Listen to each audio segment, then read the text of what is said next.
Assalomu alaykum Sharq Turkistonlik aziz qarindoshlar. Dunyo Uyg'ur qurultiyi tarafidan Germaniyaning Myunxen shahri ta'sis qilingan to'r televiziyasining bugungi naqmadan suhbat programmasiga xush keldingizlar.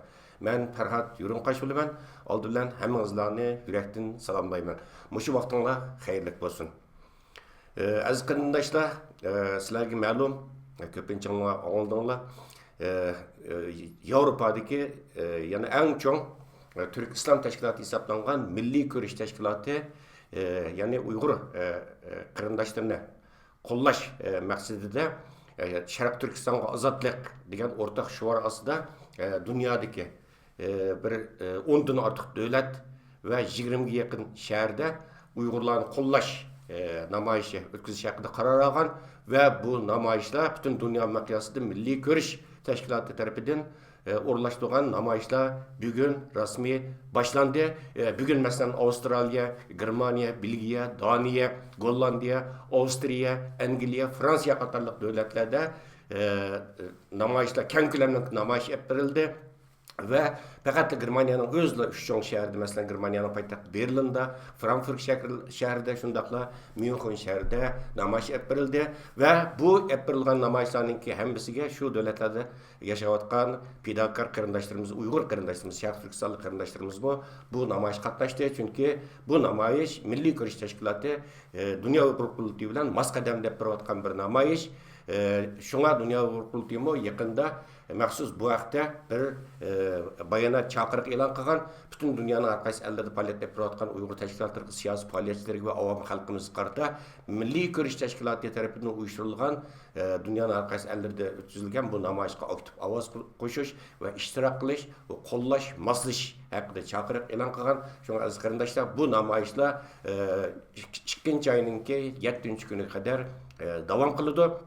Ve Sharq devletlerde yaşayotgan qarindoshlar bu namoyishga aktivlik bilan ishtirok qilsa yaxshi bo'ladi. Chunki Türk qarindoshlarimiz biz uchun, ya'ni Sharq Turkiston xalqi uchun, jumladan Uyg'ur xalqi uchun, ularning erkinligi, hurligi uchun, ularning haqi hurmati uchun bu yerda fidokorlik ko'rsatib, bu soğuk qarmay, yağmur qarmay, qor qarmay dunyoning har qaysi joylarda namoyish olib boryapti.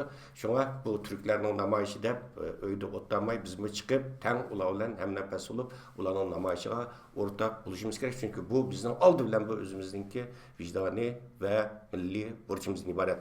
Aziz qarindoshlar, xo'sh, biz bugun o'tkazilgan naq maydon suhbati haqida biz bundan bir hafta burun maxsus e'lon bergan. Bugungi suhbatimizning asosiy temasi biz qilishga tegishlik va qila oladigan ishlar qaysilar? Nima uchun bu savol o'tirib chiqdi aziz qarindoshlar? Biz sizlarga ma'lum Amerikada istiqomat qilib turayotgan, elga tunilgan bizningki ataqli olimimiz, bu yerda Amerika olam qatnash tadqiqot markazininki oliy darajalik injeneri Doktor Erkin Sidiq efendim bilan oxirgi qatim o'tkazgan suhbatimizda Erkin Sidiq efendim Sharq Turkistonning turmlarda bo'lib jazo lagerlarida yuz berayotgan tragediyalar, u yerdagi Uyg'urlarning beshir kelgan kulfatlar, chekayotgan zulmlari, azoblari, mustabid kommunist Xitoy hokimiyatining uloq qarta epirayotgan nihoyatda inson chidg'usiz darajadagi nihoyatda vahshiy qilmishlari haqida nihoyatda tafsiliy, dalil isbotli şekilde ma'lumot berib o'tgan, hatto ishkir o'lkalarga yo'tkalgan Sharq Turkistondagi jazo lagerlarining Xitoyning ishkir o'lkalarida tasdiqlangan jazo lagerlariga yo'tkab apaga Uyg'urlarning beshiga kelgan kulfatlarini dalil isbot bilan o'tirg'a qo'ygan o'zi. Chunki buni izchil turda vatan ichi vaziyatini kuzatib kelayotgan bizningki vatanparvar olimlarimizning biri. Şunun için elbette bu programdan keyin bizga nurg'un savollar keldi. Tamam, biz bu shunchalik kulfat chekib o'tibdi va tekshirlik xalqimiz, jazo lagerlaridagi xalqimiz bu azob uqubatdan xalqimizni qutqizish uchun nima qilishimiz kerak? Qilishga tegishli ishlar nima? Biz qila oladigan ishlar qaysi degan savol paydo bo'ldi bizning so'rag'anlar va albatta bizniki doktor Erkin Sidiq akamizning bu savolni o'xshash savolni so'ragan bo'lishi mumkin. Shuning uchun bu savolga javob berish uchun bu yerda doktor bizning alga tunilgan olimimiz doktor Erkin Sidiqni ataydan biz bugungi suhbatimizga taklif qildik. Amerikadan bog'landi bizga. Hurmatli Erkin Sidiqqa ataydan vaqtingizni chiqarib bugungi suhbat programmasiga qatnashib berganligingiz uchun sizga tekrar rahmat aytaman. Xush keldingiz, sizni javob qildigan bo'ldik. Xo'sh bo'ldim. Sizlarga ko'p rahmat. Sizlar mana aytib chapachi qo'tsizlar. Maktab so'rovlarini hozirlab. Sizlarga ko'p rahmat. Ko'rmanlarga ko'p rahmat. Rahmat Erkinka, bayım deb o'tdim endi biz, masalan, biz qilishga tegishlik va qila oladigan ishlar qaysilar? Endi bu savolni o'zingiz o'tirib qo'ydingiz. Xalq avam xalqninki, ya'ni sizningki avval qatimliq suhbatlaringizni anglagan kishilarimizning qolisiga kelgan savolmi shu? Biz qilishga tegishlik va qila oladigan ishlar qaysilar? Nima uchun bu temani qo'ydingiz va nima qilishimiz kerak? Bo'ladi. Naqsi men gapni boshlay. Endi hozir bu vatandagi vaziyat intayin og'ir. Ashta boshqa to'g'ri qaramoslamkin hamadamniki beshiga qolisiga daralam. Undaqda biz qanday qilsak bo'ladi degan savol keladi. Albatta siz deb o'tgandek sizdan so'rabdi, mendan huquqlar savollarni so'radi. Endi bu temani aytib bir cho'ng tema. Bunda javob beriladigan narsa emas. Shunday. Menga endi odatda nurg'un qarindoshlar dunyodagi bu yerda qarindoshlar o'zi o'ylagan narsalarni menga deb turdi. Maishni qilsak qanday qiladi, ishni qilsak qanday qiladi deb. Bugun men o'tirib qo'yadigan bir qism mazmunlar shu yerdan kelgan. Xalqimizdan kelgan bir qismini o'zim o'ylagan. Yana birisi yaqinda Mashal Uyg'ur guruhi AQAQ'dan mushundaq bir mazmunda bir necha hujjat e'lon qildi. Men sal turib shu bizning suhbatimiz tugab bo'lgandan keyin shu hujjatlarniki tor adresini shu dunyo Uyg'ur qo'mitidagi Facebook'ga va YouTube'ga chiqqandan keyin bu program shuni ostida chiqarib qo'yaman. Buni hozir chet elda tashlab mo'ldirayotgan qarindoshlarning hammasi o'qib beqish kerak. Nima desa, u bir kollektiv aql o'tirib tushgan fikrlar bir kollektiv aqlga vakillik qiladi. Hozirgi chet eldagi Uyg'ur ziyolilarininki aqllariga vakillik qilgan narsa tushuncha. Ashta bu boshqa birinchisi bu ishga amalan ahamiyat berish kerak. Siz men o'z oldimizda o'ylasak bir qism savollarga javob topolmaymiz. Lekin kollektiv harakat qilgan vaqtida buni g'oyat yaxshi javoblar chiqadi. Shunga bu kollektiv harakat qilib o'tirib chiqqan mevalardan amalan foydalanishimiz kerak. Shunga qaramasak, andan keyin mendan shu savollarni so'ragan ukalarmi shularga bir qarab chiqsa, men degan asos buni deb o'taman yerda. Shu aslidagi hujjatlarni bir qatam o'qib baqsanglar bo'ladi. Bu yerda shuni qistirib qo'ygim keldi. Erkin Sidiqqa siz avval qatam buni aytdi. Aşağı yüz bergen tradisiyalarni nəhayət təfsil dəlil isbatları bilan o'tirib qo'ygandingiz.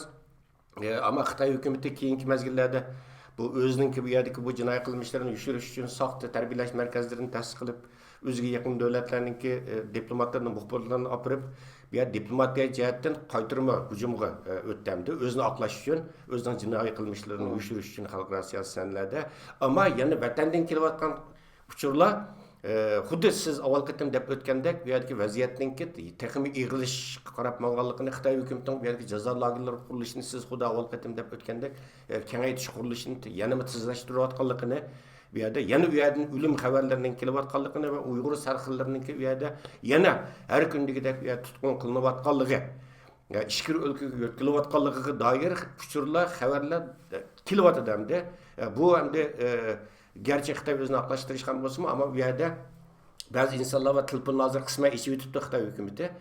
Buningdan qutulsa sal bo'shab qolgan insonlar bor hamda. Shuning uchun sizningki avval qatim deganlaringizni aytib to'g'ri, qani marhamat.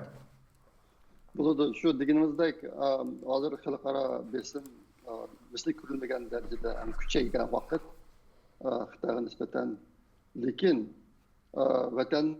vatandan bizni xo'sh qiladigan hech qanday xabar yo'q. Maslanga jazo lagerlarininki qurilishi davomli epirlayotdi, bu jihatda bizni to'xtatibdi degan gapni anglab boqmadik. Shunday. Ikkinchisi, lagerdan chiqqan odamlarni kuyib bilganligi haqida hech qanday xabar yo'q. Asosan xabar yo'q. Nayt az misollarni bilmayman, lekin ko'pincha jihatdan bir xabar bo'lgan darajada hech qanday ish yo'q. Uchinchi narsa, hozirgi chet eldagi bir qism qarindoshlarimiz his qilmayotdi. Biz bildiğin vatan, biz bildiğin xalq yo'qolib ketib qoldi.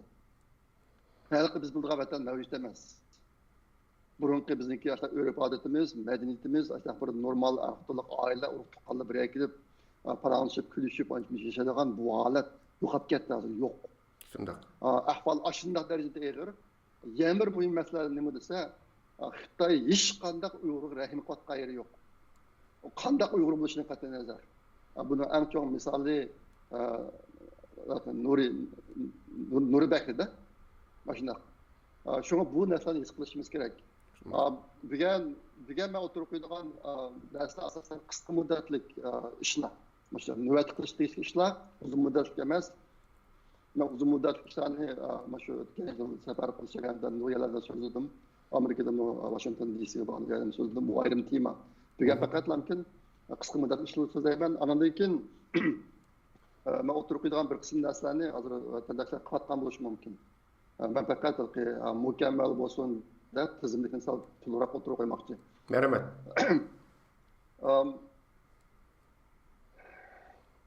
Endi hammamizniki bugündek Uyg'urlar hozir bir millat sifatida yo'qotilish xavfiga duch keldi.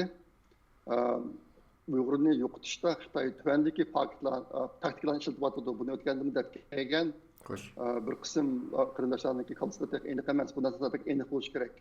Balki chet elning muxbirlari hozirmi madaniyat qirg'inchiligi degandek gap ishlatyapti. Eng ko'p ishlatgan, eng yuqori pallasi bular ishlatgan gapning yuqori pallasi madaniyat qirg'inchiligi. Amaliyat unday emas. Amaliyat bu Uyg'urlarning hozirgi ahvoli undan jiq battar. Masalanga Uyg'urni yo'qotishda Xitoy tuvandagi takliflarni ishlatyapti. Men qisqachalam deb aytay buni. Aslamasi qilib yo'qotish. Bu madaniyat qirg'inchiligi o'z ichiga oladi. Til, din va urf odatni yo'qotish. Lekin qalb injenerligi orqali ro'yi jihatdan Uyg'urni Xitoyga aylantirish. Ish intan chim tutilyapti hozir. Bu lagerlarda qilayotgan ishimiz shu. Jazo lagerlarida andan keyin bizning prezidentimiz qilayotgan ishimiz shu. Qalb injenerligi degan gap o'tirib chiqdi yaqinda. Soul engineering deydi inglizcha. Shunday gap o'tirib chiqdi. Hozir bu bir biologiyalik bir qurol sifatida sinab qo'yadi Uyg'urlarga. Zodi millat adamlarning chiroyini o'zgartirib olmaydi. Lekin ularning ro'y dunyosini Uyg'urlikdan Xitoylikqa o'zgartirib bilan momda sinab qo'yadi Uyg'urlar. Bu pek intayin og'ir ahvol. Andan keyin ro'yi va jismoniy jihatdan meyplashtirib yo'qotish. Men yaqinda Qozog'istonga chiqqan bir necha qozoq qarindoshlarning ahvolini hamiz ko'rdik, videolarini. Ular sarang olib chiqyapti. Biz burun vatanda ma'lumot bu ishlarni sarang olib chiqadi. Masalan, G'ulji voqeasi 1997-yildagi G'ulji voqeasidami turmuga kirib chiqqan Uyg'urlarning ahvoli qanday? Shuni shohid bo'lgan nurun qarindoshlar hamiz biladi. Bularni quyvatib degandimi, meyib qilib quyitib boradi ro'yi va jismoniy jihatdan. Lekin Uyg'urlarniki tabiiy ko'payish to'xtadi hozir. Nimishqa degan chog'da an'anaviy Uyg'ur oilasi mavjud emas hozir. Bir oilada yoki bir odam sulaqda yoki ikki odam sulaqda. Burg'udagi er-xotin birga yashaydigan holat intan kichik miqdorga tushib qoldi hozir. Andan keyin hozirgi Uyg'ur agentligining xabarida 500 mingdek Uyg'ur bolalari oiladan ayrilib, ayrim beqilyapti. Boshlang'ich maktabning bolalari masalan, andan keyin ota-onasi tutib ketilgan oiladagi bolalari. Bularni rasmiy, ularning ro'yi dunyosini Xitoyga o'zgartirish uchun bir cho'ng qurish elib bo'lyapti. Shunga bu falan etmesi nima desa, Uyg'urlar tabiiy ko'payishi to'xtadi degan. Shunda. Andan keyin eng og'irgisi tarqoq va o'ldirib yo'qotish ahvoli. Buni o'tgan men dedim, bunun misollari bor. Tarqoq yo'qotish degan nima desa, hozir lagerlarda, turmalarda qiynab, tomoqni yetarlik bermay qiynab, ortiq ro'y azoblarni berib, ashtaq qilish orqali bir qism ko'p sonli odamlar ularga boradi. Men Mehrgul Tursun bizniki degan gapi bo'yicha o'zim statistikani chiqardim bu yerda. Buni biz tarqoq o'tirish deymiz. Undan boshqa nayt cho'ng o'pchi o'ldirib qolgan ahvollar bor. Masalan, o'tgan yil Nurun qarindoshlar diqqat qilmadi. İctimai taraflarga ba'zan chiqdi Kordoda asli yozilgan chog'da 100 mingdan ortiq Uyg'ur bir akşam o'ldirildi degan gap chiqqan.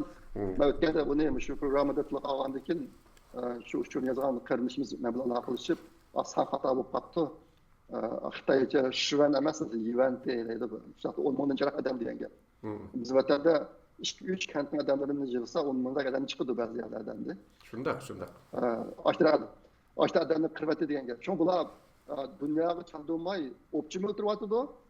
Anadan tarqaq o'tiryotidi. Turma lagerlarda. Ahvol shundoq. Hani bu biraz kardeşler ya bildi bunu çok mümkün şuna bırakılıyor. Endi resmiga tushman. Siyosiy da'voda bunda 3 muhim narsa bor.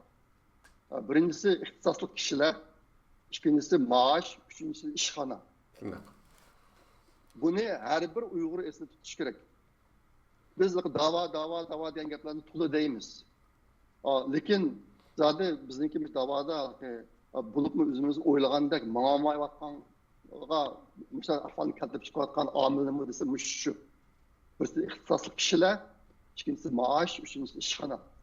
Bizniki ishxonada o'tirib butun kun Uyg'urlar uchun da'vo qiladigan adimiz intayin cheklik. Ixtisosli kishilarni sizlar amalan bilasizlar, ko'rayotganlar amalan bilasizlar. Bizniki shu hozirgi ahvolda Uyg'ur da'vosiga haqiqiy zarur bo'lgan kasblar qilgan odamlarimiz intayin oz. Sanıqıldı barmaq bilan, sanıqıldıgan darajada. Muştaq muhim omillar bor. Mavu endi mani qilishimdagi maqsad keyingi qismlarga qamish lozim endi. Nimcha deganda gapni shundan tushirib turib desak olmaydi.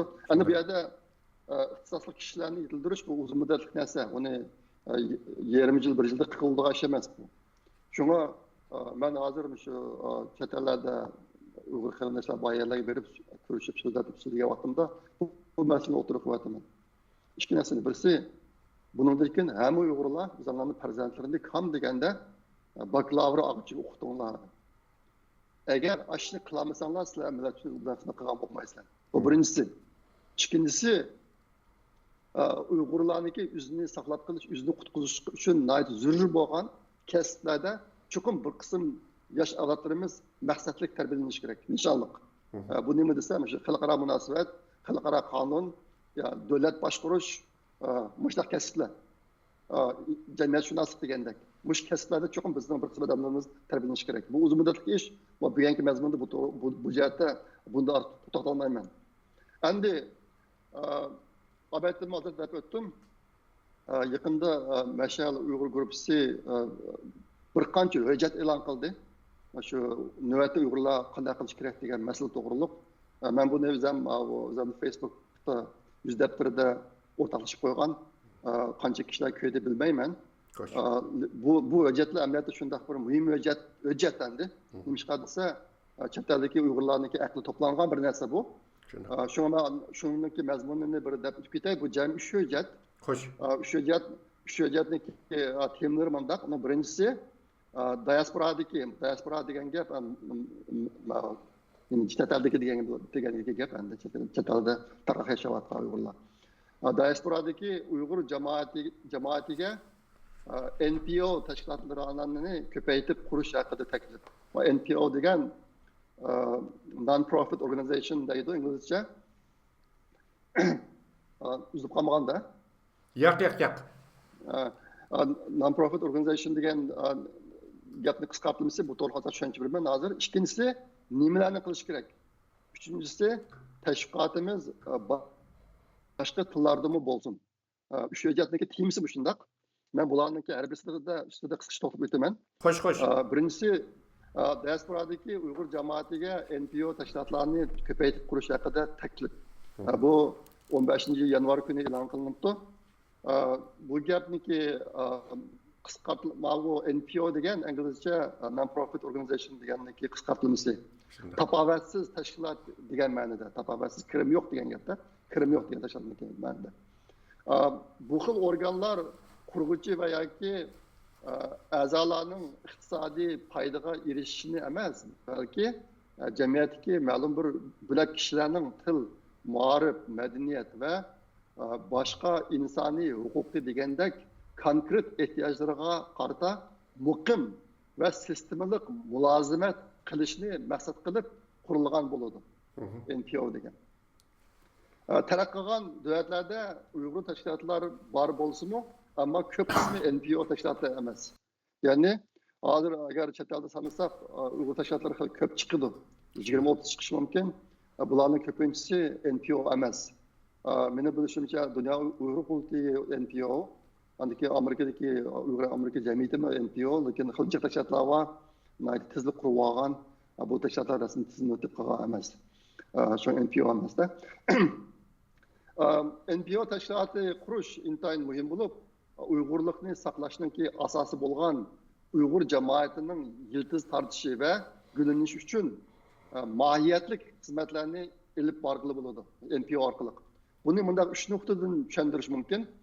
Uning birinchisi iqtisodiy manfaatdan chiqish qilganda NPO Uyg'ur jamoati va shuningdek shuningga munosib holda Uyg'ur davosi ehtiyojli iqtisod masalasini hal qiladigan muhim qonunliq organ hisoblanadi. Bu birinchisi. İkincisi, Uyg'ur davosining kuchsiz bo'lishining eng muhim sabablarining biri har qaysi davlatlarda jamoat bo'lib shakllanmaganlikdan bo'lmoqda.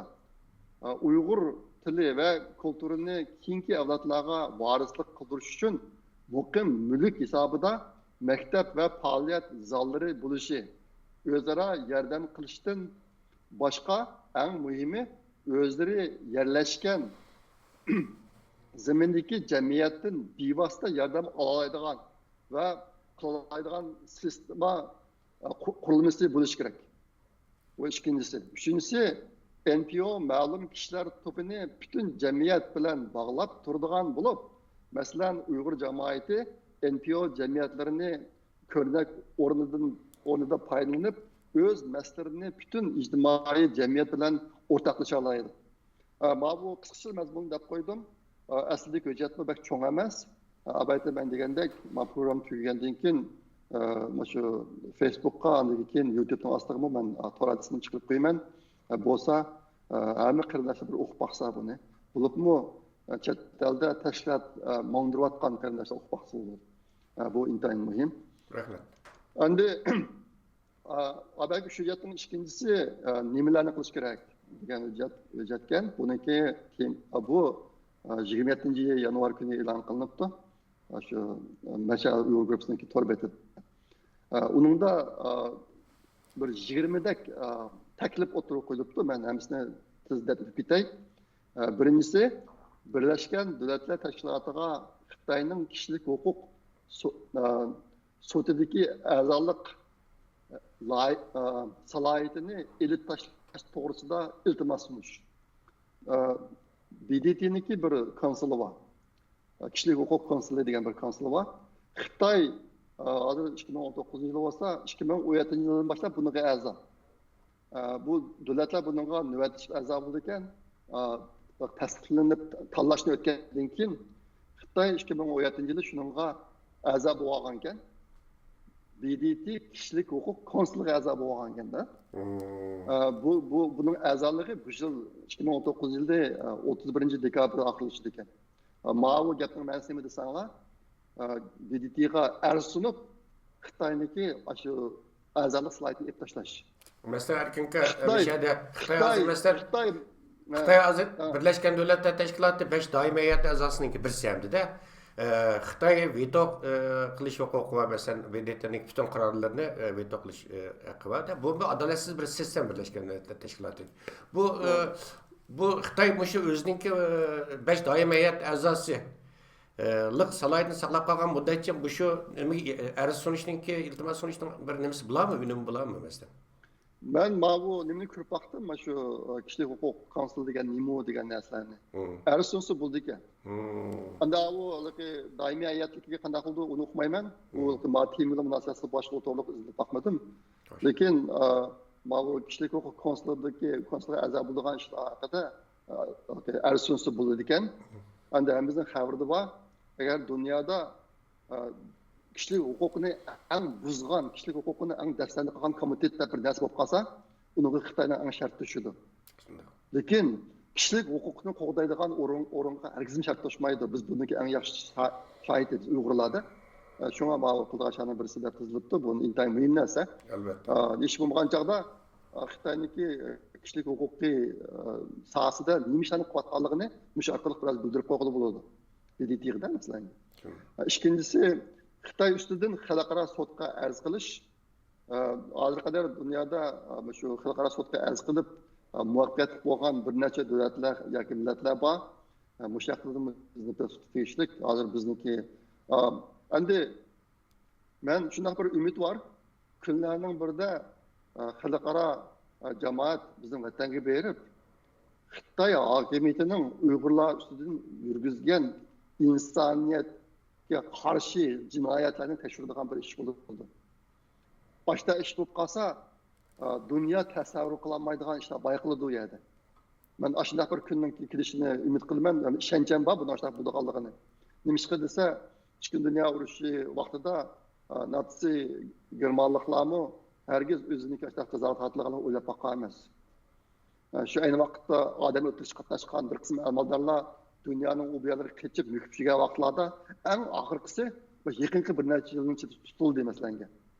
Shunga cho'qib buni hisobga oladigan bir kun keladi. Ashunday bo'lsa-mu, agar mumkin bo'lsa, hozirdan boshlab Uyg'urlar musobaqa arz qilishni boshlasa bo'ladi degan mazmun bor endi, ikkinchi mazmun.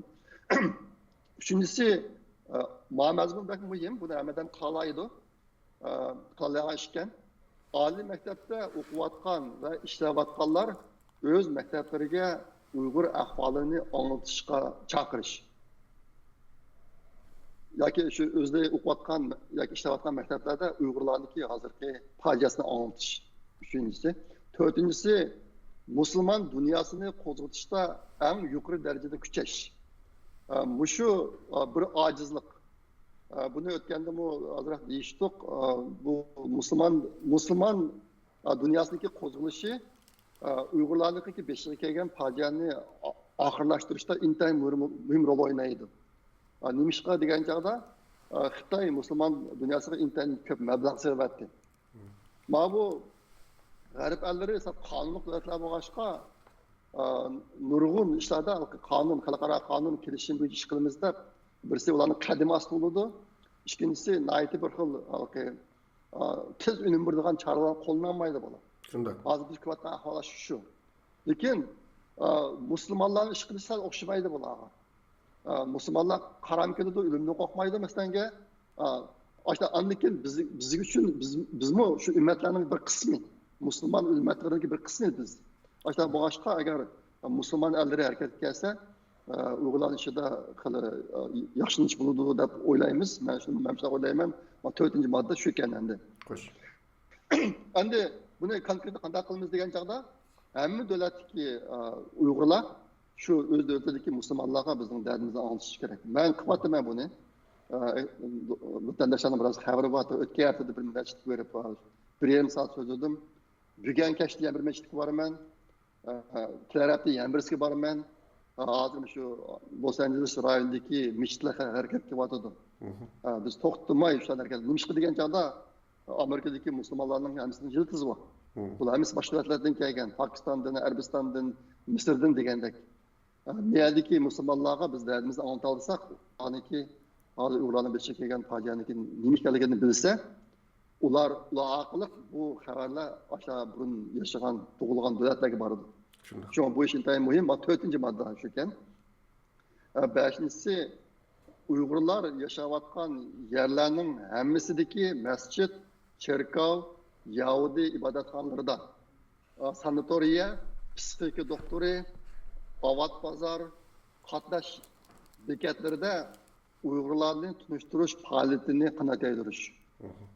Bu munayta tushunishlik abatning bu masjidning gapini dedik. Ben muazzam to'xtamay yine cherkovga berib so'zladim. Men nimada Los Angeles rayonida ikki cherkovga berib so'zladim men. Amerikalik xristianlarga. Uni günümbek yaxshi. Ular anlagandan keyin darhol bizlarga nima qilib beramiz deb darhol kelib qishimizga. Undan keyin dani ahvol so'rab, shuna qanday bo'ladi deb turdi. Nayti unimi yaxshi. Endi Yahudilar burun biz hozir tatgan kunni tatgan. Yahudilar qatılmada kiramayapmiz. Aşağıma kirsak ulardan bizga ko'p esdashlik yordamlar kelishi mumkin. Ondan keyin menda psixika doktori degan bir gap chiqdi menda.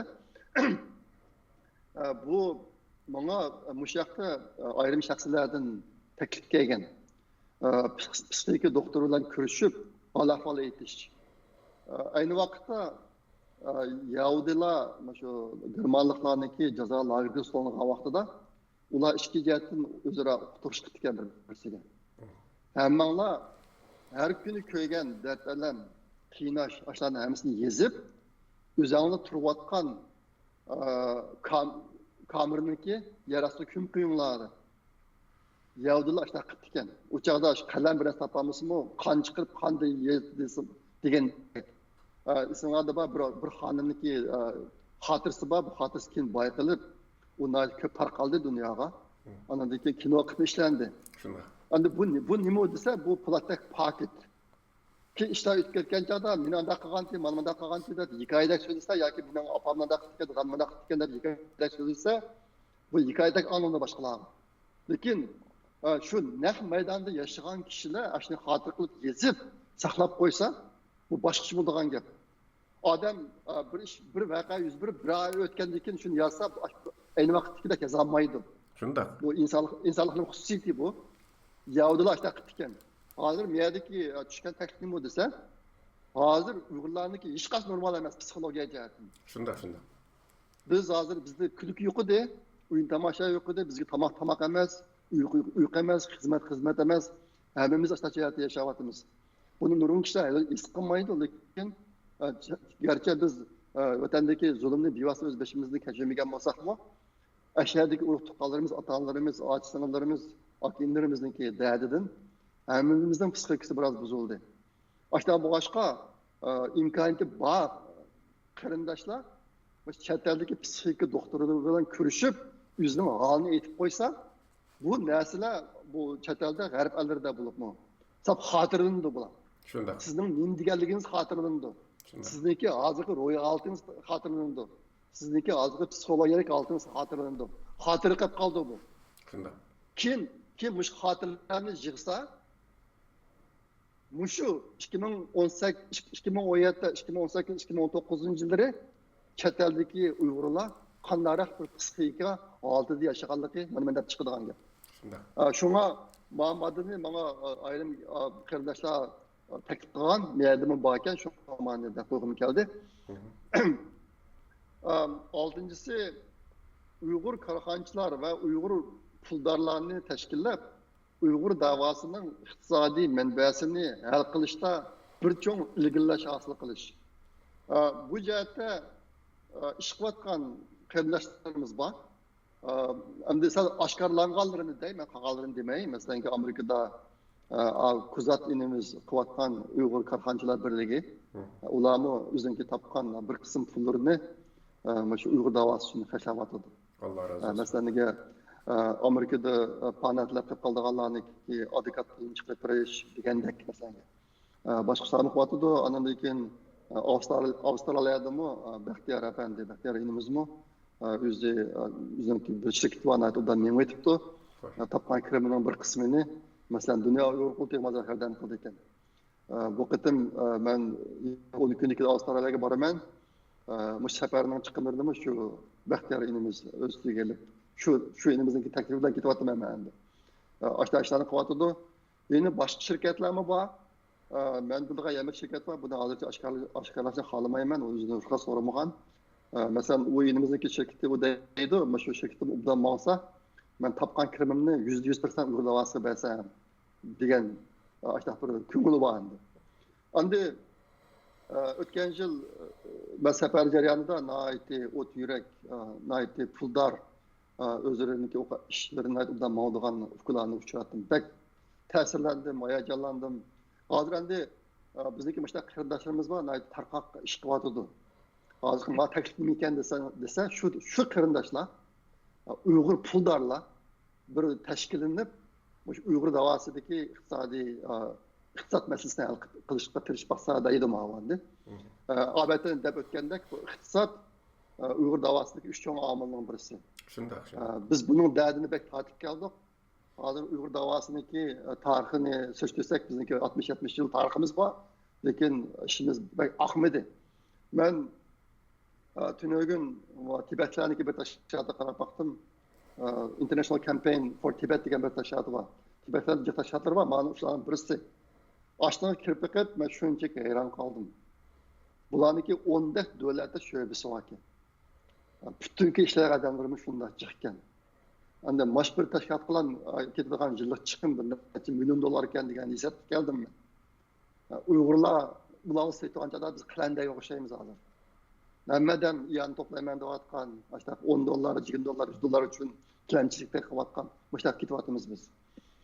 Şuna ma taklif endi karxanchilarniki, Uyg'ur puldorlarniki rolini to'g'ri qildirish haqida ekan. 7-si masal uzab ketdi. Yaxshisi yo'q. Vaqtlar berib qolibdi.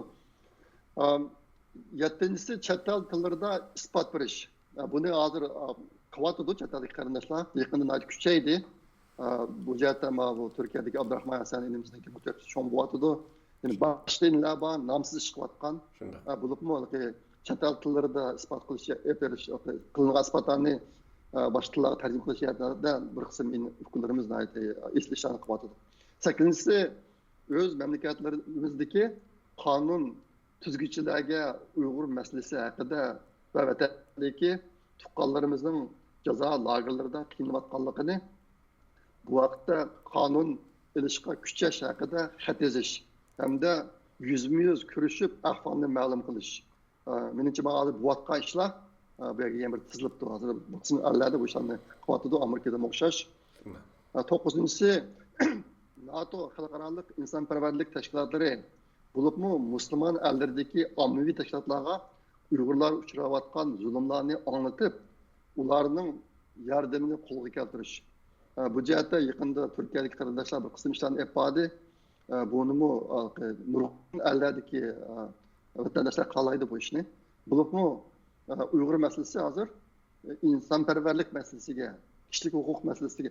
Hozir bu kishilik huquq masalasidan eshib bu insoniyat ustidan yurgizilgan jinoyat darajasiga yetib bordi hozir.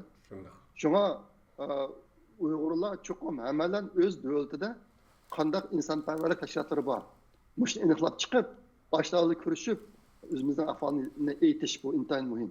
Buni hamadan qilmaydi. Unga tashkilot olsun bo'ldi hozir ham nurg'un davlatlarda hisoblangan Uyg'ur jamoati bor. Uyg'ur jamiyati, Uyg'ur birlashmasi degan qurullar bor. Ommaviy tashkilot. Bu ashlar qilgan ish bu. Siyosat qilishning zarurati yo'q. 10-si Xitoyga yo'tkalgan Uyg'urlarning ahvoli va ularning oqibati, ularni qanday qutqizish plani, tasavvurlari ustida izlanish. Ben yaqinda statistika qilyapman bu yoqda.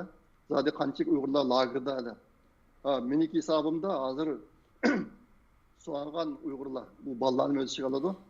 Ma Uyg'ur agentligi e'lon qilgan 500 ming bolalar.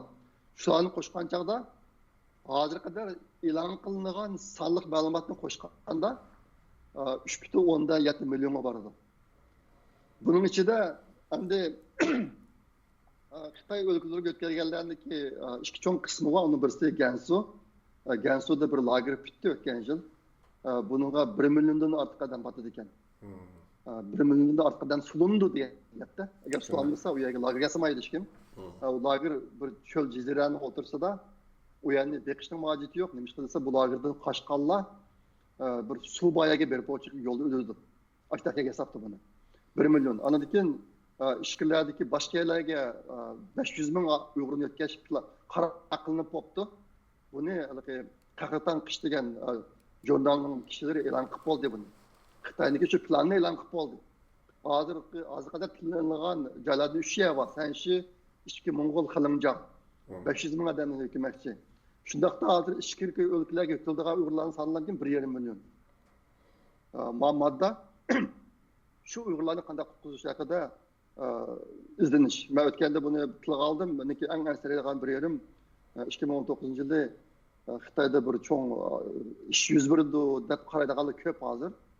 Agar bu yuz beradigan ish bir cho'ng qilayotganchilik bo'lib qolsa, agar ishkirga o'tkazgan 1,5 million Uyg'urga tamoq beradigan odam chiqmamdi. Bu lagerlarniki hammasining ustida simlar bor, simlar to'lqinliq ulag'liq.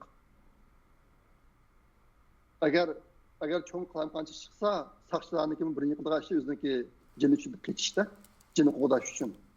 Boshliqda aslında Uyg'urlar nima bo'lib ketadi degan masala. Bu intan keskin masala.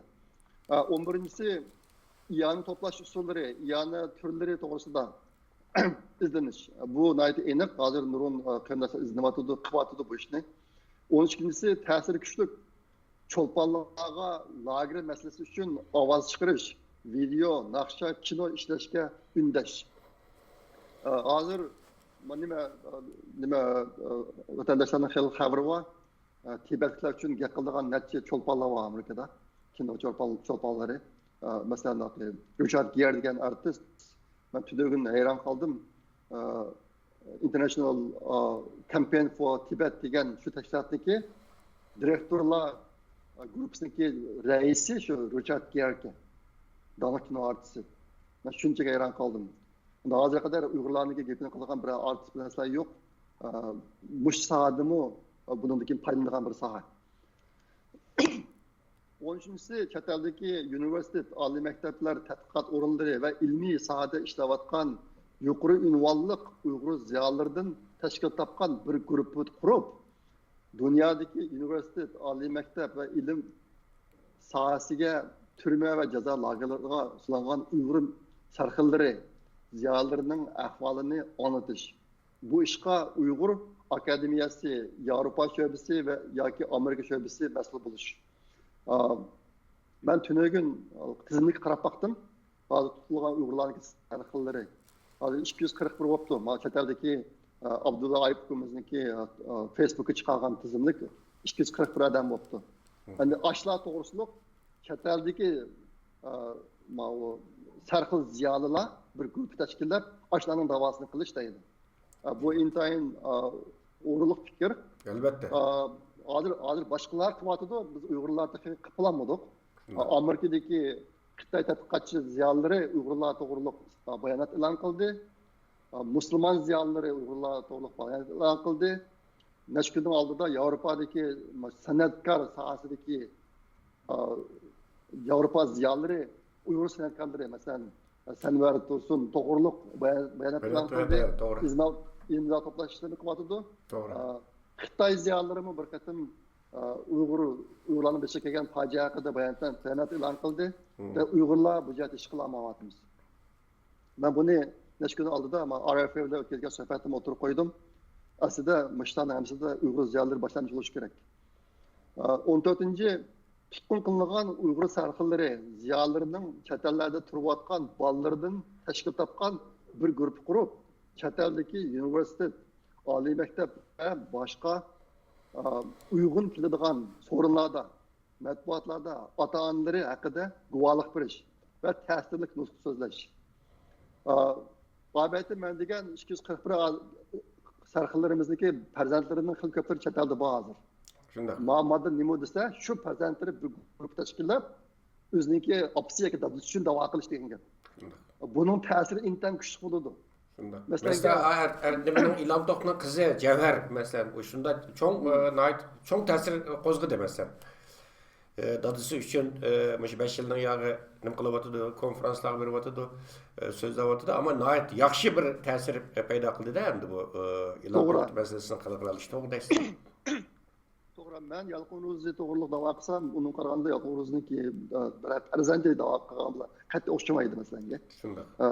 Shu mazmundagi narsa mana 15-si Amerikadagi ta'siri cho'ng Yahudi siyosatchilar va jamoat arboblar bilan aloqa o'rnatib, dardimizni anglatish va ularning qo'llashini qo'lga keltirish hamda ular orqali Isroiliya hukumatidan yordam so'rash haqida izinib beqish. Bununla bir misal göstersek, necha kun oldida dunyoga donliq bir bilioner var, milyarder degandik. Milyoner emas, undan yuqorisi milyarderlar. Eng chong boylarniki. George Soros degan kishi. O kishi necha kun oldida bir qatim xalqaro iqtisodiy sahnada bir gap qildi. Hozir dünyadaki erkin xalqniki birinci düşmanı Xi Jinping'da. Birinci xatar Xi Jinping'den kıldı degan gapni qildi. Bu adam bu adamniki oxirgi için biraz tekshirib baktım. O kishi qilayotgan ishlarning ishlarning birisi shu kishilik huquqni qo'llaydigan organlarga yordam qildi ekan bu adam. Yahudi bizi, Yahudi boy adam. Madda şundan adamlarla alakalı şuların yardımını kol keltiriş devatı. 16-cısı növətdə təşkilatlarda və dava sepida gün boyu muntazam xizmət qıldığan kəsbi davagarlar intayin az bulub, hazırqadək ağır vəziyyətdə ehtiyacını qandıra almayatıdı. Şunlaşqa gün boyu xizmət qıldığan, bütün xizmət qıldığan kəsbi dava xadimlərini tezdən köpəytiş, təxirsiz iş bulub qaldı deydi. Bütün gün işlep dava qıldığanlarını köpəytiş deydi. Bu hakikaten mühim iş, bu iqtisadqa bağlı. O yetincisi, yakınki bir qancha yıldan buyon bir qism Uyg'urlarning oshqulluq yo'liga kirishi, hijrat ta'limotlari, Daeshchi Uyg'urlar, necha ming Uyg'urlarning Suriyaga berib Daesh safida jang qilishi va o'lishi qatorliqlar haqida imkon yor bergan darajada ilmiy izlanish va tekshirish olib berish, shohidlardan material to'plash, bütün bu işlerin arkasına güçlürülgen Xitayning planı, Uyghur karakolları, Türkiye amili üstüde paketlik, haylıklarlık, yukarı seviyelik makallarını ilan kılış. Bu işler doğruluğumu pat gepler çıkmadıdı. Hazır ben burunki leksiyelerimde sözlegendim. Xitay bir milletin yoktuştan burun onu yalğız koydu, seçtiydi. Anandakin dünyaya intayin bir eski millet köstüdü deb bizga hozirgidek hujum boshlashdan burun bular uzun muddat tayyorlik qilgan. Men o'tganki leksiyalarimda so'zladim. Germanliklarmi, Nazi Germaniyalarmi Yahudilarni qilishdan burun 10 yil tayyorlik qilgan bular tashviqotda. Yahudilarni eski millatda tashviq qilib o'zining xalqiga boshdan tarixning minisini juyib bo'lgan bular. Xitoy hukumati Xitoyni boshqa qildi. Bütün Xitay milletinin minisini jüvetti, bizge hücum kılıçtan burun. Hazır endi, bizden sesliğen bu hücum tek toplamayatıdı. Ma 2 gün yakın yine bir yeni haberler çıkmadıdı, bu Rusya'dan çıktı. Suriye'deki bir kısım Uygurlarını, şu ISIS'larını, hazır Afganistan'dan Xitay'daki Çiris'e geldi diyen gepler çıkmadıdı. Bunu Amerika kollaydı diyen. Bu tokulma gep, demişkindisi Amerika bir taraftan ularga zarar berib turib, bir tarafdan ularni yo'tkab ekemaydi, unda ish yo'q. Bumun nima bo'lyapti desa, yana Uyg'urlar qarchaplayapti bu yerda. Bu shu gapni dedingiz, bu haliqi asli buningki bu xabarning manbai Xitoy. Masalan, necha oy burun Xitoy shu Xitoyning bir tadqiqotchisi, ya'ni cho'ng quruqlikda hamda bir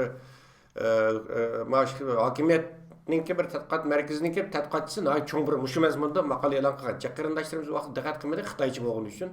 Cho'ng bir doklad.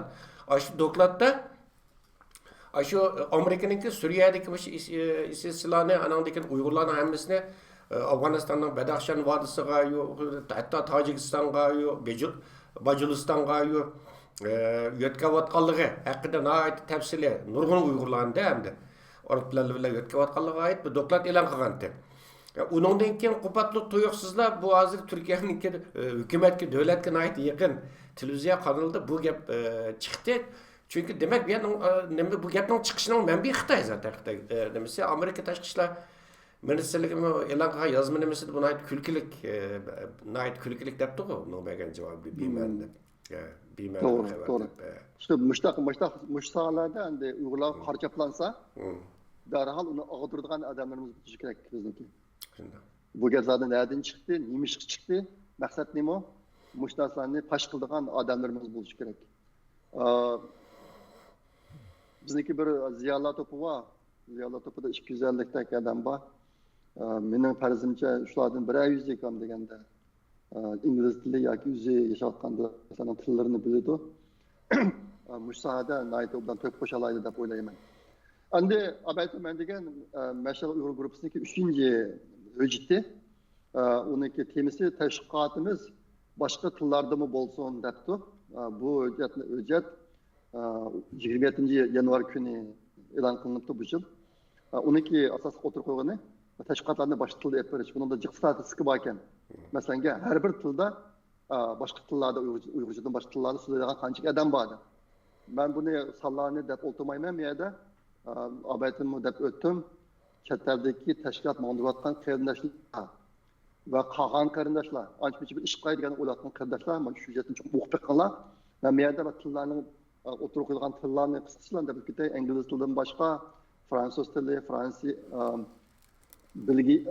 Belgiya Kanada Afrika ispan tili german tili gollandiya tili italiya Norvegiya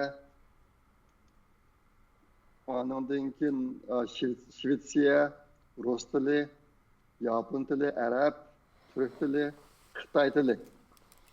Şu her bir tilda so'zlaydigan qanchalik nüfus var chet elda. Shularni tilga olibdi. Andagi tashviqotlarni mush tillarda qilish kerakda. Hozir endi obatni deb o'tdim bir qism hozir endi yaqin yaqin Uyg'ur tilida isbot beradigan qarindoshlar soni intayin ko'payib har kun degidek yangi YouTube'lar chiqyotidi. Bir qism qarindoshlar buni aslında xat kirgizib boshqa tillarda inglizcha, yaponcha, xitoycha degandek bu ishni qilyotidi. Lekin bu yetarli emas. Mening farzimcha hozir qadar isbot bergan, masalan, uyg'urcha videolarning ichida boshqa tillarniki xat kirgizilgan qismi 10% ga bormaydi. Shunga biz nima qilishimiz kerak degan qarindoshlar, mana qidirishning birisi shu. Buni uyda o'tirib qildi, tashlab emas. Uyda o'tirib qildi, ayrim qildi tashlar. Qildiğaçtaki bir sınıfçı, ma üçüncü ücreti diligen nasıl müşrike. Andi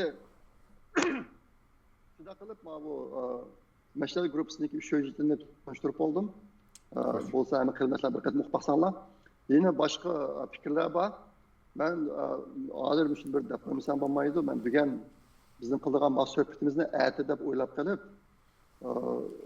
vaqtim bor deb o'ylabdim men. Deganda bir shanba kuni aytganda soat 5:20 turib tayyor qilishga boshladim men.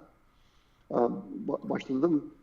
Lekin bu erta deb o'ylab qilib keyin qarasam bugunga. Aslida siz bilan bir soatda, lekin Ahmadjon Pidayev bilan bir soatda. Xo'sh. Ahmadjonniki bugun sizniki erta deb o'ylabdim men. Bugun qarasam bu Ahmadjonning erta deb turdi. Shundan Ahmadjon xatingizni bu siz xato qilib qoldim nima deb sizni xatingizni faqat ko'rsam, sizning bugungi Bugünkü şu yerden apıla şapıla yığdım. Aslında bana düşken şu kırlaşa kelgen teklarına hepsini yığmak istedim. Hazır bir kez yığılık andi. Ben oturup tizimlap kalkan bunu. Andi yine ABK'ye kirmegen bir kısım nesler var. Şunu da bitey. Buludu. Bir TED degen bir program var. TED. Bu teknolojiye kümületiş, andaki laylaş. Muş sahasideki yeniliklerini tunuşturduğun bir programa. Bu programa intan altışı erişken programa. Ondaki körünmeleri pek köp.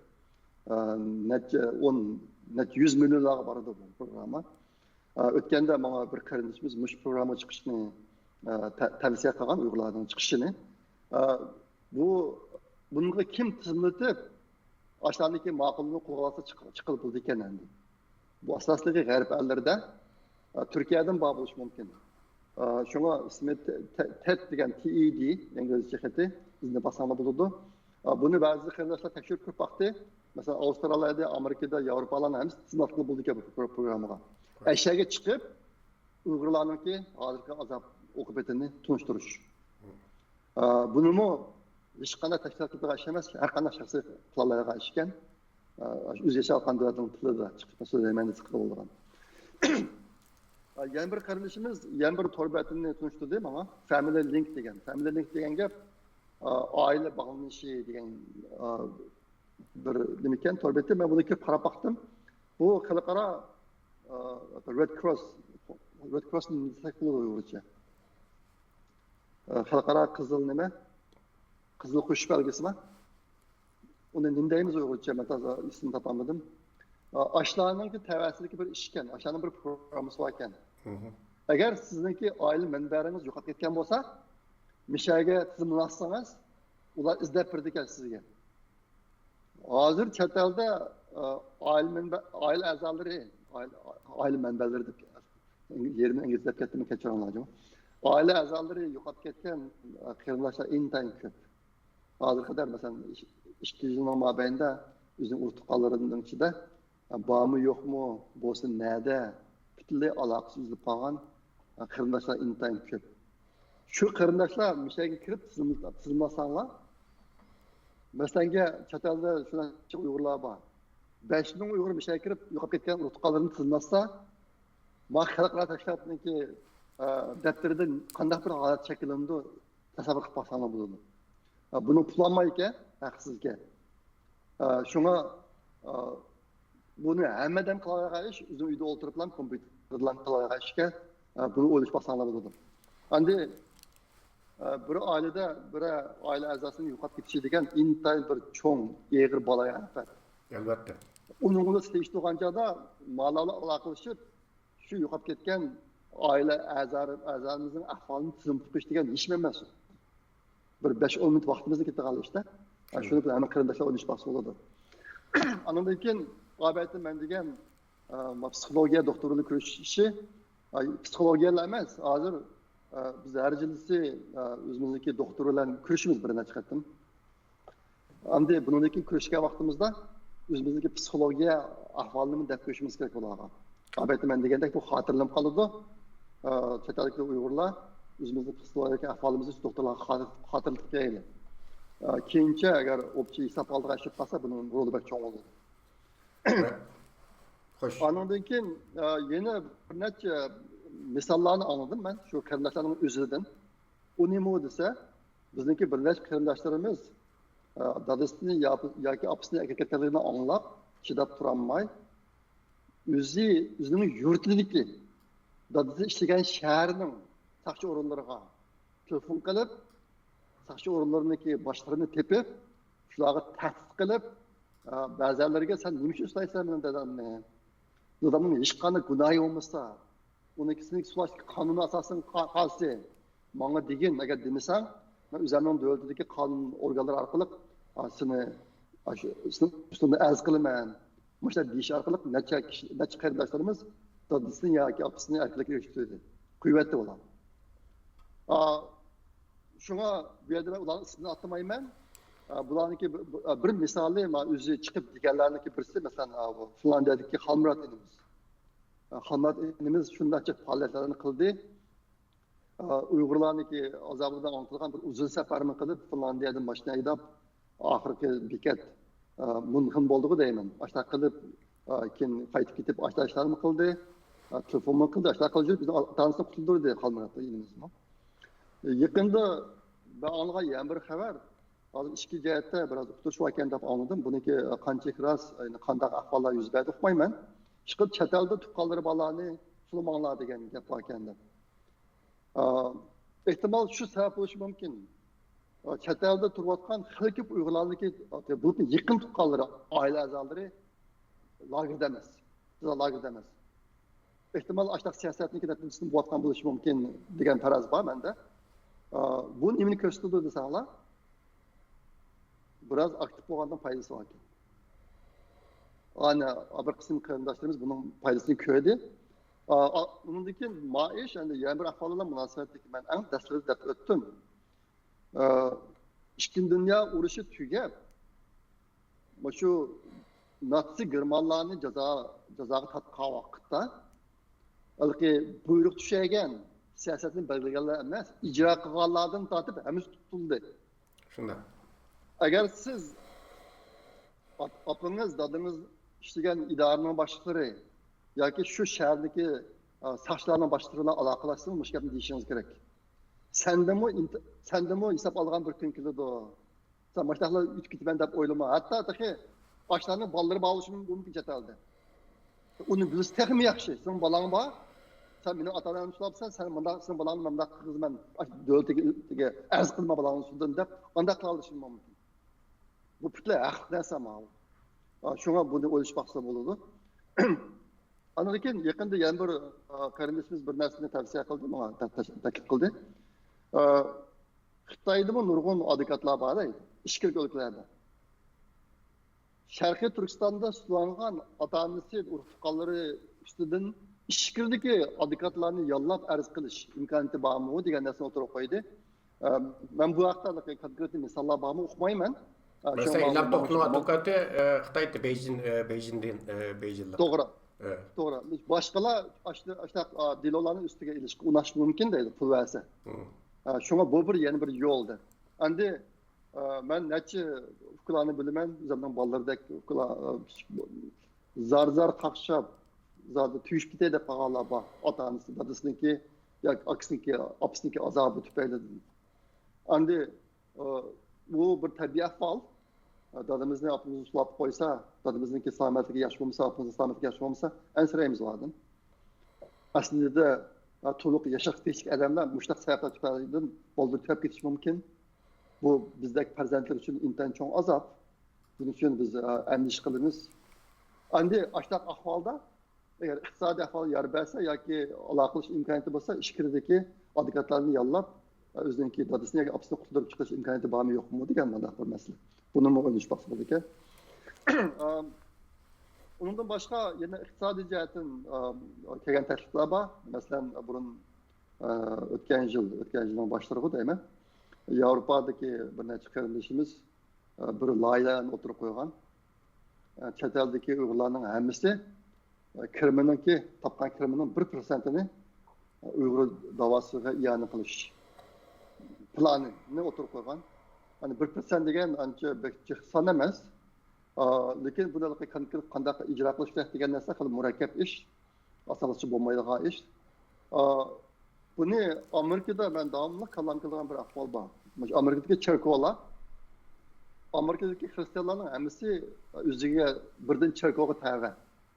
Hammasining birdan cherkovsi bor. Men bugun cherkovning a'zosi deydi.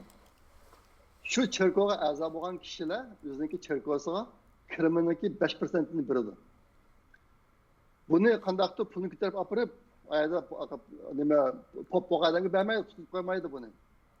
U kirimidan har oylik maoshdan avtomatik holda ketib qoladi. Ya bu Germaniyaning sistemi shu. Bizda musulmonlardan olmaydi, ammo bu musulmon bo'lmagan boshqa bir xristianman deb yozganlarningki, shu nimasiga diniy e'tiqoding deganiga men xristian deb yozganlardan 5% o'xshash keldi o'zi Amerikaliklar. Germaniyaning shunday oladi. Mecbur maaşımızdan cherkov shuncha boy.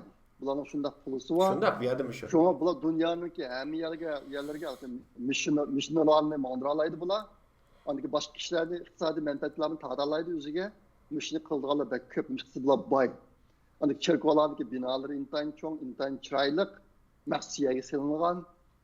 Uning sezdigan joyda musulmonlar intayin bichara, uydan birini olib, o'tdagi tomlarini chaqib etib, mechit qilgan Alaba köp Amerika'da. Andi ben daimi o'ylayman, aqida, iman.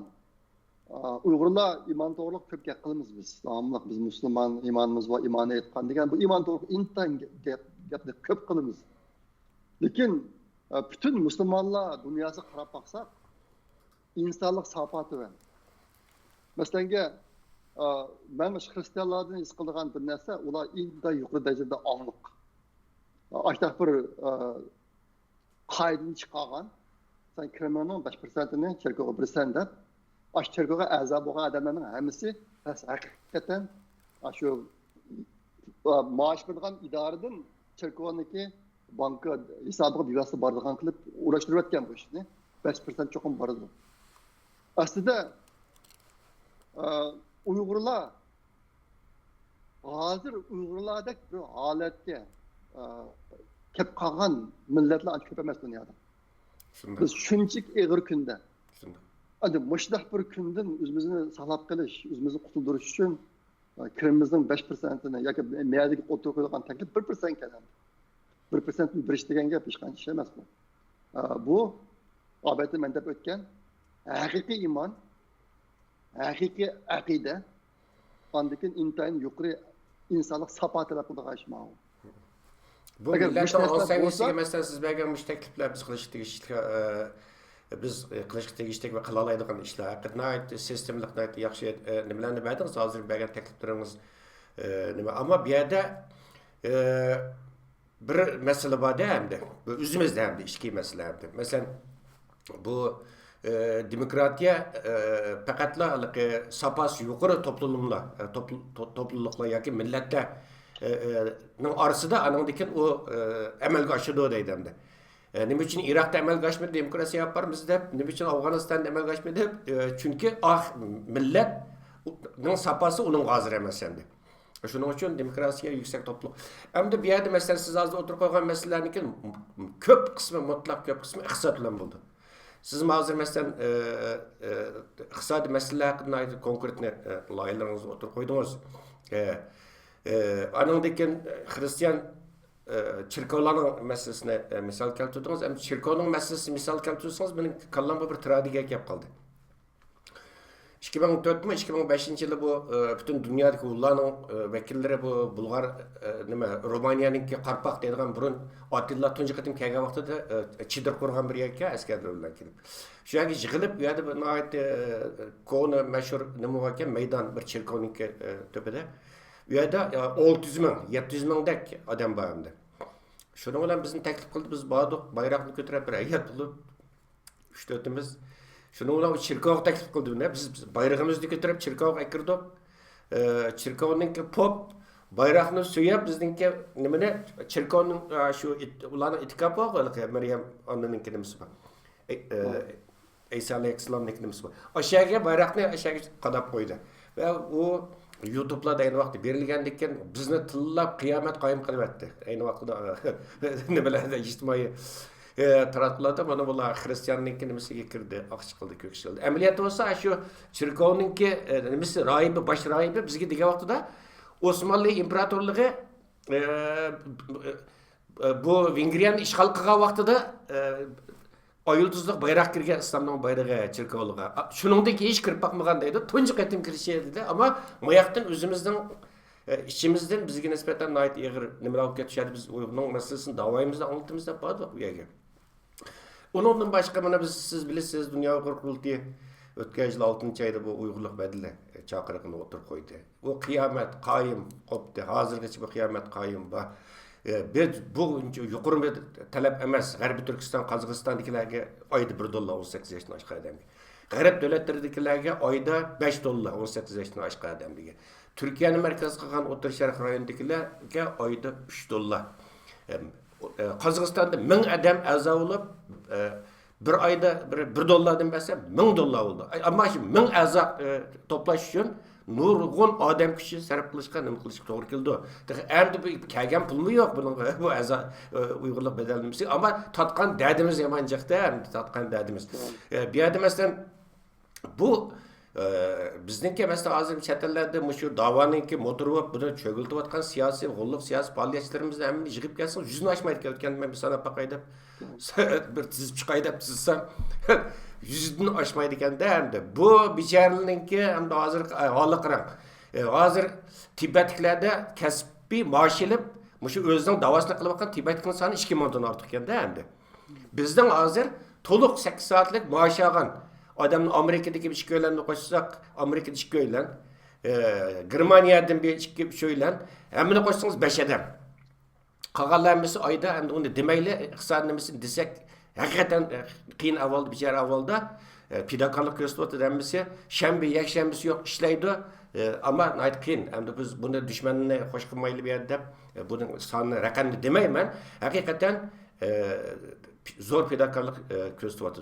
Yani kalan karındaşlarımızın hemmisi 95%, 98% siyasi faaliyetlerimizin hemmisi işlep 8 saat balçaksını verip, öy qaytıp gelgendiki dümçeyip oturup, özünün pulu artlan bildirilip, bu yak çepip, bu davanı anlatışıqta işvatıdı. Mayaqtan Xitay tıllaydı, Xitay hücum kılıdı bizge. O yaktan qarısanız keynimizden yana bazı ansız insanlar ve yakı tek məlum bolğan insanlarınki hücum, her tarafından hücum. Təsəlli verdiği adam yok. Biçare bilakar siyasi faaliyetler bizge. Təsəlli verdiği adamın sanı ait az. Demek bir yerde millet ihtiyacatını uyg'otish bir yerde ait muhimken. Millet ihtiyacatı. Hazır. Bu davaga hazır mı biz degan bir savol chiqdi bir yerde. Biz Uyg'urlar davaga hazır bo'lmaganligimiz uchun bu kunga qoldik. Bunun bir yerde bir eskartib qo'ygim keldi. Biz Dünya Uyghur Qurultayı bo'lish sifatimizda hech qanday bir shaxsni sen pul ver bizga ber pulni bedel tuttu deb mecburluğumuz yok. Biz hemmisiga davatimiz. Xolisanlar beringlar, xolmasanlar o'zinglar ixtiyori. Ammo xolisanlar o'zinglar bizga bermay boshqalarni orzu qilgan bo'lsanglar beringlar, ammo uzun sinoqlardan o'tgan tegitakda bor bu davoda fidokorlik ko'rsatgan tashkilot va shaxslarga beringlar. Bizga berishinglar shart emas, ammo beringlar bu da'vo qilayotganlarga. Bizning prinsipimiz bu. Bizga pul va o'qil, bizga va boshqalarga bermaydigan yerimiz yo'q. Ammo buningdan tatgan dardimiz hozir shu. Endi bu siz hozir degan bayqi biz qilish tegishlik ishlar haqida sungan bu loyihalaringiz endi nurg'uni iqtisodlanmaydigan narsa. Nurg'un iqtisodlanmaydigan narsa. Bu chet el deganda shunda bu sug'un elib taloqqa chiqsangiz iqtisod nima qiladigan gap. Pul bilan bo'ldi bu da'vo pul bilan bo'lgan gap. Ammo bu yerda xalqimizga buni deb qo'yg'im biroz qaynag'im keldi meniki. Chunki men bilaman bu da'voning ichida men 26-yil turayotgandan qanchalik jafo tortayotganligini bizning siyosiy faoliyatchilarimizniki. Bularni bir oyoshni bilish kerak, tasalli berish kerak. Agar tasalliga bag'ing kelmasa, kainotni xanjar olma, g'ayratini qilma, yo'lni to'sma. Pulni bag'ing kelmasa, berma. Xalqa odamga ber. Bu yerda bizning prinsipimiz shu anda. Shu buning bu yerda biroz eslatib qo'yg'im keldi. Hurmatli Erkin Sidiq efendim bugün ayet obdan yaxshi ma'lumotlarni berdingiz. Bu inshaalloh albatta yana so'zingizni davomlashtirsangiz. Men qolgan tayyorligimni tugatib qo'ygan. Hozir vaqtimni ayet obdan bo'ldi. Bu vaqtda tugadi. Xo'sh. Hozir siz so'zlagandan keyin bir narsa esim kelib qoldi, shuni deb qo'yay. 2 kun oldida kuzatuvimiz Amerikadagi o'zining Facebook'ida bir videolik so'zlab o'tirib qo'ydi bu ishni. Hozir Uyg'urlar duch kelgan qiyinchilik intan cho'ng qiyinchilik.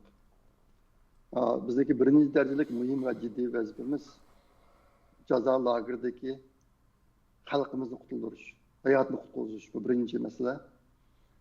Endi jazo lageri taqalgan taqdirdami u yerdan chiqadigan xalqimiz biz burun bilgan xalqimiz emas. Albatta men deb o'tdim. Chiqqanlarini ko'rdik. Qanday bo'lib chiqqanlarini ko'rdik. Amerikada Mergul Tursun bor, sanamiz bor, Turkiyada Ömer Berk yine bir Gulbar mı bargı mı yani bir hanım varken onu ko'rdim. Başta çıktı ularni qanday qilishga degan masala bor. Birinchi vazifa ama o lagerni taqab xalqimizni qutulish. Undan keyin qolganlari keladi, keyin mustaqillik bu degan narsa davom oxiri bor endi. Shunga mush sohaning hammasini ish qiladigan odam lozim. Ondan keyin biz intayin tartib qilib boqmagan darajada birliklar tuzishimiz kerak. Ben o'tgan bir maqola yozdim, kimlar bizning do'stimiz, kimlar bizning dushmanimiz deb. Mush masala haqida. O'qimagan qarindoshlar bir o'qimoqchi bo'ladi, buni buniki ovozli nusxasimi bor. Hozir biz Uyg'urga yordam qilishni xohlaydigan har qanday odam bilan birlashmasak, bizim kuchimiz ojizlikka kelib qoladi. Albatta. Bu men hozir 2 oyda bo'lib qoldi. Har kunisi chiqqan shu g'arbdagi cho'ng medialarda mun chiqqan xabarlarniki tor adresini yig'ib, men o'zimniki chet ellik tanishlarimga yo'tatyapman. Ilxat orqali. 2 oy bo'ldi hozir. Her kuni qilaman buni. 1-2 soat vaqtim ketadi shularni yig'ib qo'yishlik. Yaqinda azlab qoldi ma'atda. Dastlabda aytdim cho'ng maqolalarni topsam 8-9 bo'ladi. Hozir aram birini 2 kun tepatdim har kunisiga. Andikin asosliq medialar emas. Shunga g'arbniki Uyg'urlar bo'lgan qiziqliqim sal pasyapti hozir. Mushundaq bir ahvolda agar bizni qo'llaydigan, bizga hissasiz qiladigan, biz uchun bir yordam qilishni xohlagan hamma odamlar bilan birlashib tuzmasak, biz o'zimizning oldimizgi vazifani ado qila olmaymiz. Bu jihatda bizniki hamma qarindoshlar sayyor qilish kerak. Lagerdagilarni qutuldirish yo'lida ish qiladiganlar odam lozim. Lagerni taqalgandan keyin bizim vatandagi ishini silishga ish qiladigan odam lozim. Ondan keyin Uyg'urlar uchun bir mustaqil davlatni vujudga keltirish ish qilganlar lozim. Bular hammasi o'zaro bir-birini to'ldirdi. O'zaro ziddiyatlik emas. Men a yo'li menib, ma yo'llarni ayblashning hojati yo'q. Bizniki qilgan ishlarni saytgan chaqda odam kuchimiz intan ojiz. Shunga o'zaro so'qish butunlay hojatsiz va biz uchun intan ziyonliq. Albatta. Balki vatanni ozod qilish, millatga xizmat qilish og'izliklarni asbob qolmasa, amaliyotga ko'rilsin bu. Amaliyotga ko'rman degan odamlar cho'qim albatta biz deyishgan meyda birisi iqtisodiy yordamni aymasligi kerak. İkincisi cho'qim birlashib tuzishni qo'llash kerak. albatta men kozatligimizni to'g'ri sabab shu kozatligimiz mushnasini o'tirib qo'ydi. Mayli Xitoy bo'lsin, mayli xristianlar bo'lsin, yahudi bo'lsin, Uyg'urlarga yordam qilman degan hamma odamlar bilan ittifoqlashishimiz kerak deb ashta qilishimiz kerak. Ashta qilgan taqdirda bizning kuchimiz biz qilmoqchi bo'lgan yetmoqchi bo'lgan maqsadga yetmaydi. Biz jiq ojiz bo'lamiz. Shu bu narsa intayin kalimizni qilib kelsin. Shu alqabaki o'tirib qo'ygan ta'kidlanchilar bor yo'q ekan, buni qo'shimcha qilib qo'ydim. Meniki bilgan deydiganlarim shunchalik. Allah buyursa ben bunday ishlarga davomli diqqat qilib turaman. Keyinchayina yangi narsalar tushsa, keyinchayina bir qadam fursatda endi suhbat o'tkazsak bo'ladi. Ko'p rahmat. Rahmat sizga harkasizlikka Allah razı olsun. Sizni atdiganda avar qildik, chunki sizning ketirayotgan shahringiz atdiganmi deyman. Yo'q, hozir atgan emas, lekin degan albatta men degandek 5 yerimda tug'an bo'ldim. Shundami? Ashta tug'an bo'lsam chataqgandik, men sizni at qilamiz musobatida tas qaptiman. Shu tayyorligim bitmay qoldi. Shundaq endi biz hozirgacha kun ta'kidlab kelyapmiz. Uzun yillar o'tib ketdi. Biz Uyg'ur davosini sistemlashtirishimiz kerak, muntazamlashtirishimiz kerak. Sistemlashtirish uchun, muntazamlashtirish uchun siz boya yuqori sunib o'tganga o'xshash, shunda konkretni, ya'ni zamonga mos, modern, shunda plan programmalarni amalga oshirishimiz kerak. Shu vaqtda sistemlashadi. Buningda xalqimizmi ma'naviy jihatdan, moddiy jihatdan xalqimizningki yardım bo'lishi kerak. Biz butunlay boshqa biror davlatning yo biror nimaning yordamiga tayanib qolsak bo'lmaydi. Biz u vaqtda bizning da'voninki mustaqilligini saqlay olmaymiz. Uning uchun da'voninki belgilik mustaqilligini saqlab qolish uchun biz o'zimizning asosan iqtisodiyotni o'zimizning kuchiga tayinishimiz kerak. Tibetliklar shu asos iqtisod o'zininki boshqa fondlardan olganni qo'shimcha qiladi hamda. Tibetlikning o'zining iqtisodiy gavdalari bor. Nimada Darussalamda, Tibetda gelamiz zavodlar deymiz, fermerlar deymiz, bu iqtisodiy gavdalar hamda. Bizning bir tal do'konimiz yo'q hozirgacha. Baqqol do'koni. Shu anda bu bizning xalqimiz bu biraz da'voga o'zini hozirlash kerak, chunki xalqimiz bizni suyundiradigan bir ahvol bor. Keyingi bir 2 yildan buyon umumyuzlik bir uyg'onish bor. Xitoyning bir chekmashgan zulmi xalqimiz umumyuzlik uyg'otdi. Ammo bu xil milliy uyg'onishni to'g'ri yetaklash nihoyatda muhim hamda. Bunu to'g'ri yetaklay olsak, buni to'g'ri foydalana olsak bo'ldi. Herkes xalqimizningki bu milliy hissiyotdan uyg'ongan bu tuyg'ularni suiiste'mol qilmasligimiz kerak. Uni qandaqdir o'zimizningki raqiblardan o'ch oladigan vosita qilmasligimiz kerak. Bu millatga qilingan bir xiyonat bo'ladi. Bu yerda uzun yil bu da'voda bildi xizmat qilgan kim ba'zi ko'z qarash o'xshamasligi sababidan orilgan ama sınaqlardan o'tgan siyosiy faoliyatchilar 1 minutda birlashib ololmaydi. Buningda o'tirliqda dallallik qilib yurganlar buni ayt obdan bilish kerak. Biz bunda avvallar ko'p burun o'tdi. Endi ba'zilar bor maqsaddik, kayni qarang'u. Shundaqla biz siyosiy faoliyatchilarimiz o'tirisida, rahbarlarimiz o'tirisida biraz fikr jihat ixtilof to'qinib chiqqan uningdan foydalanib turib, ani qo'llagan bu, buni hujum qilayotgan, buni qo'llagan bu, buni hujum qilayotgan. Keyin anandikan bu ikki taraf birlashgan vaqtida o'tirliq qolgan. Bu o'tirliq qolgan odam yig'ib kelsak bir tog' chiqadi hozir. Keyin 7-8 yilda. Shuna bu yerda biraz da'voga samimiy sadoqat bo'layli. Biz garchi fikr ixtilof jihatdan hozir qisman o'xshamaslik, ba'zi ixtiloflar, ichki ziddiyatlar bo'lsa-mu, ammo bu nihoyatsiz o'ngishlik ketadi. Chunki hammasi sinoqdan o'tgan vaqti kelgan vaqtida vatan millat davosini hamma ustiga qo'ya oladigan insonlar shu bu o'tirdiki, qalin soqashtirib foydalimiz o'zimizningki ish pishig'ini chiqaramiz deydiganlar va yoki Xitoyning ta'limoti bilan nima qilayotganlar hargiz bu maqsadiga yetolmaydi. Bu yerda buni bir ogohlantirib qo'yishni men zarur topdim. Rahmat Erkinka, sizga qayta rahmat. Keyingi qatimli suhbatimizda xo'sh. Nima deganki, buningdagi nima ish qilamiz degan tim bog'liq uchun hozir qilayotgan ishlarni tilga olmadim. Buni ko'rmanlar xato tushunib qolmanglar.